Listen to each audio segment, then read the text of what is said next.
Meloetta is a forgotten mythical mon that's never really used competitively. It's a normal psychic type, and despite it being super unpopular, it's got some all-around pretty solid stats with base 128 special attack and special defense, along with a nice 100 HP. Its ability Serene Grace, which doubles the chance of a move's secondary effect happening, pairs well with its signature move, Relic Song. Relic Song is a 75 power stab normal move with a 10% chance to put the opponent to sleep, 20% with Serene Grace. While you're thinking, hey, this move is actually pretty ass, the whole point is that by using it, Meloetta transforms. Pirouette form Meloetta now gets a whole new look, but more importantly, it changes up its entire playstyle. It trades its psychic typing to now be fighting instead, and also gets a big change to its stats. This new form swaps its special attack to physical, and now trades its special bulk to become super fast. We can catch people off guard expecting special attacks with huge stab close combats, along with coverage in triple axle or even knockoff. While this all sounds pretty overpowered, Pirouette form is actually almost never utilized for one reason. When you swap out and come back in, you'd have to waste that turn using Relic Song all over again to transform. For that reason, if it ever is used, it's usually just a special attacker, but I do think it's a pretty sick gimmick, and today the plan is to destroy some people with our little unsuspecting tiny stick arms.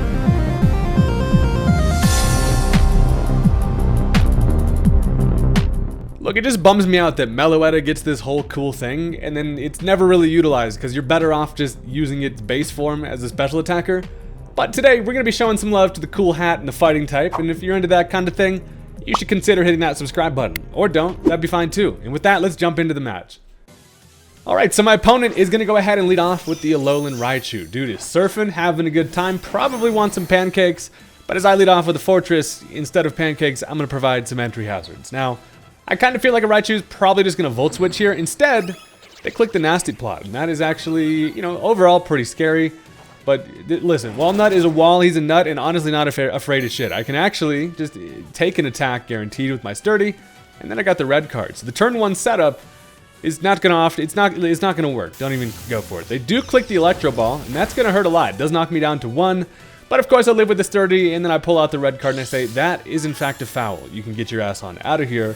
And I'm going to try to take advantage of the fact that I don't see great hazard removal on their end. And I can set up Stealth Rock, and I can set up Spikes, and I can just be an annoying little Fortress over here. Nice and golden, just blinding. Now as they do switch into, it swaps them into the freaking Salamence. Chunky Dinosaur is a little bit scary here. I set up another layer of Spikes, which is always great, but I kind of figure if this thing wants to set up Dragon Dances, I'm kind of going to be in danger. So I click the Gyro Ball just on the chance that they do want to boost up some attack and speed. It turns out, however, they just go right for the crunch, and that takes out the Fortress, which is good. I got some good value out of the guy. And now I have a plan. It's Meloetta time, and we're going to do some screaming. So I decided to bring in Meloetta here just because I know that I should be faster. And as I click the Relic Song, they want to click Crunch. They want to get that super effective Crunch, but I go for the Relic Song. Now, it doesn't do great damage. It also doesn't put him to sleep, but what it does do is transforms my ass into Pirouette form, which is sick, because now I am part fighting instead of psychic, and now I resist the crunch, and you've been bamboozled. So just like that, we've got our transformation. Buddy's probably confused over there, and I mostly wanted this matchup as well because I can now be able to hit it with a triple axle. So I can finish it off. Luckily, if they stay in, they do, and Green Dragon just takes one icy leg to the face, and that's going to be a dead Salamence, which is also good because now that thing cannot, come back in and intimidate later. And now I gotta see if I can get some good value out of this Meloetta while I've got her transformed. That's generally the bad part, is having to switch out and try to get it transformed again. It's a whole ordeal. So we now get to see what they want to swap into on this crazy freaking Meloetta. They decide to go into the Raichu because they're thinking, hey, I can go for a nice little psychic attack here. Now that I'm fighting type, I'm weak to that, so that's probably the game plan. It is floating in the air with an air balloon, and I say, you know what, no balloons on my watch, baby. I can outspeed because I'm base 128 speed.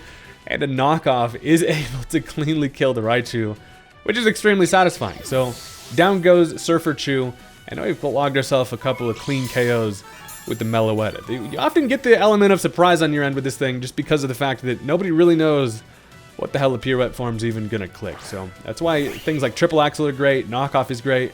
Now as they bring in Meowstic, it is of course going to take a bunch from the hazards. They know that I have the knockoff, and they're probably thinking I need to get something going here. They hit the Prankster Thunderwave, which is annoying. Now I get my speed cut in half, which sucks, and also I get fully paralyzed on the first turn. Had I been able to get a knockoff, I think that just straight up kills the Meowstic, but one way to cripple this thing is to ensure that it cannot be fast. And now, at least I'm at full HP, but I'm kind of slow here. So Meowstic is also the kind of fella that generally sets up dual screens. It now probably has a Light Clay. It can go for a Prankster Reflect. And yeah, that's exactly what freaking Kitty's gonna do. So they get up that Reflect. I do at least bust through and get a knockoff, but unfortunately through that Reflect, not gonna be quite enough to knock it out. I do at least, however, get rid of the Light Clay, so now I figure they probably just want to go for a Light Screen, or a Psychic move would actually do some pretty decent damage. Probably wouldn't be able to kill me, but they do just opt for the Light Screen there, and now, as I click the Triple Axle, just on the off chance that they don't want to swap into the Landorus for an Intimidate, that would have been extremely satisfying, but it kills the Meowstic regardless, and boom, we've knocked out half the team with the Meloetta, and we're spinning around feeling like we're having a pretty good time. So while we sadly have a couple things going against us here, it's gonna get a little bit worse, because they can now bring in Landorus. This freaking bastard, of course, floats in the air and intimidates you. So now I'm at -1 attack, paralyzed, and they have a Reflect up. So I'm like, you know, this is not really great, but as they click the extra sensory, it turns out to be a special attacking one with the coverage, doesn't even do half, and I break through, connect on a Triple Axle. Now, one of the other things working against me is the fact that the freaking dude has a Rocky Helmet on, so every single time I touch it, I do take some Rocky Helmet chip. That puts me obviously in range to die from the next attack, but at least I do get to a point where, you know, at least I broke through the para, and I get Landorus to an easily killable range. So that feels pretty good. I don't actually die to the Rocky Helmet, luckily. But now, sadly, being paralyzed, I do just have to be outsped here, and they do finish off the Meloetta. So while we did take care of half the team, we put in some nice work there, because now it's looking like the game is easily in range. They do still have some pretty scary stuff, so against the Landorus here, I have a couple different options. My best is just that because I got so much chip on the thing from the Meloetta, I can bring in the Rotom here. I am Starf Rotom, aka Scrotum, and I can easily outspeed, and they're just in range for a Shadow Ball to knock his ass out. We do a little spaz on him, but he's had too much caffeine, and that's going to be a dead Landorus. So that's honestly, it's really great to see Landorus taking care of that easily, just an annoying Mon. And Scarf Rotom out here doing its thing. So again, I did say they have some scary stuff left, mainly being freaking Urshifu. This is an absolute threat. The two mons they have left are going to be this Urshifu along with a Milotic in the back, which is quite scary. I don't have great answers for that, but what I do know is this freak Pinhead over here is actually going to come in handy if I can play my cards correctly. So first of all, while I'm locked into a Shadow Ball, I want to see if they want to pull out a Terra here. I'm kind of worried about them tearing out of an Electric weakness. Turns out they are just going to click the Surging Strike, so as I bring in the Berserker here, obviously I take 3 crits in a row because that's what this dig does, and I cannot take another one. But the main plan is that I can at least see that it's Life Orb there. The Light Screen does wear off, and I was kind of needing that Light Screen to be out of the way because they don't know that Rotom is Scarf. I can bring Rotom in, I can outspeed, and without that Light Screen being there, I can hit him with a nice hard Thunderbolt. Again, the main thing I'm still worried about at this point is them tearing out of their weakness to Electric. If that happens, this Urshifu kind of just screws over my squad. So, before that, I decided to go into the Quagsire. I figure Quagsire can at least take 1 attack from the thing, and then I can hit it with a Choice Banded Earthquake to finish it. And that should be pretty good, because then I have, you know, Rotom in the back for the Milotic, and then we're kind of in the money. But they are going to pull out the Terra here. Kind of the main thing I was worried about. They go Terra Fighting. They put the Fist on its head because it wants to boost up that Fighting Stab. And I know that I am about to be close combated into the Shadow Realm. And considering I'm actually more of an offensive Quagsire, I don't have direct defense investment. And a Terra boosted close combat just kills me. So I'm like, Jesus Christ, that's a buff bear over there, and you do not want to be on the receiving end of that. So down goes the Quagsire, but that's mostly fine because now that this thing has used its Terra, I'm not necessarily worried. I can go into the Rotom. The Reflect also wears off. They got no screens left. And now we got a little 2v2 situation. They got Milotic in the back. They've got the bear over here. But luckily, Rotom is a quick little fella. I can bring in Pinhead Larry, and all I have to do is click the Thunderbolt. I opt to go for the Terra Electric here. I basically just have that in the random chances that I need just a little extra damage. And I'll be damned if I'm going to let this thing live my Thunderbolt, because this Rotom is now my win condition, so I need all the damage I can get on this Thunderbolt to ensure that I can then just smash that against the Milotic. So I do get off the Thunderbolt. We spaz out on him with our freaking Light Bulb on our head.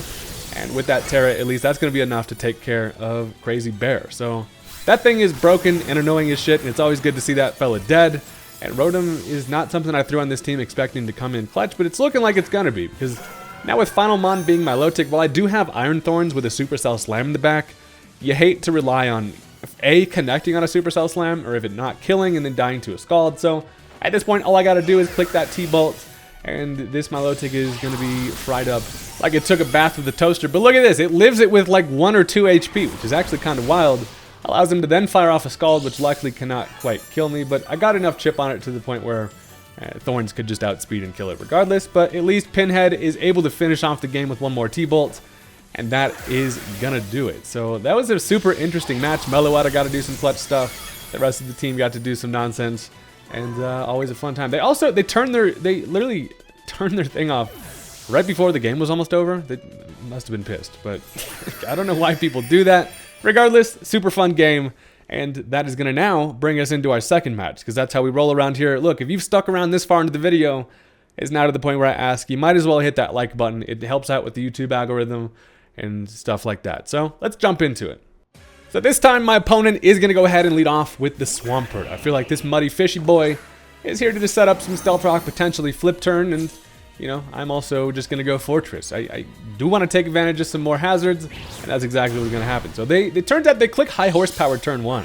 And while that doesn't do a lot, it activates my red card, which is annoying because that gets the red card out of the way, and it forces a swap into something random. Now, not necessarily ideal, but it does bring in Shaman, which is kind of good because Shaman doesn't really have any business staying in against these golden balls.